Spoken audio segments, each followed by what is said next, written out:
Hello friends, welcome back to my channel. ఇవాళ చక్కగా pumpkin soup చేసుకుందామండి. ఇది చాలా చాలా హెల్తీ. నిజంగా మన వెయిట్ తగ్గించడానికైనా కూడా, మన షుగర్ లెవెల్స్‌ని బ్యాలెన్స్ చేయడానికైనా, అండ్ మన ఐ సైట్‌ని మెయింటైన్ చేయడానికి కూడా చాలా యూజ్‌ఫుల్ అనమాట. నిజంగా ఇది రెగ్యులర్‌గా మన డైట్‌లో తీసుకోవడం వల్ల మనం చాలా హెల్తీగా ఉంటాం.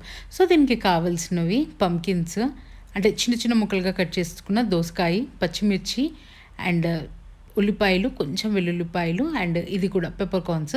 ఇది దోసకాయ కాదండి, గుమ్మడికాయ. సారీ, దీన్ని పంకిన్ అంటాము. సో, నెక్స్ట్ కుక్కర్‌లో కొంచెం ఆయిల్ వేసుకొని జీలకర్ర యాడ్ చేసేసుకుందామండి. ఈ జీలకర్ర కొంచెం గోలుతున్న టైంలోనే ఒక్క పచ్చిమిర్చి, ఎందుకంటే సూప్ అనేది ఎక్కువ స్పైసీగా ఉండకూడదు. మీడియం స్పైసీగా ఉంటేనే బావుంటది.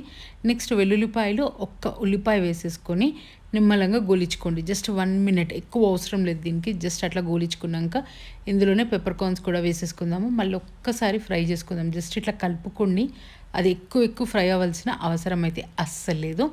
తర్వాత మనం చిన్నగా తరుక్కున్న గుమ్మడికాయ ముక్కలు కూడా వేసేసుకుందాం. ఇది కుక్కర్‌లోనే చేసుకోవాలని ఏం లేదు. మీరు సింపుల్ ప్యాన్‌లో కూడా చేసుకోవచ్చు. ఎందుకంటే కుక్కర్‌లో అయితే 1 విజిల్ పెట్టేస్తే మనకి గుమ్మడికాయ అనేది ఉడికిపోతుంది చాలా ఈజీగా.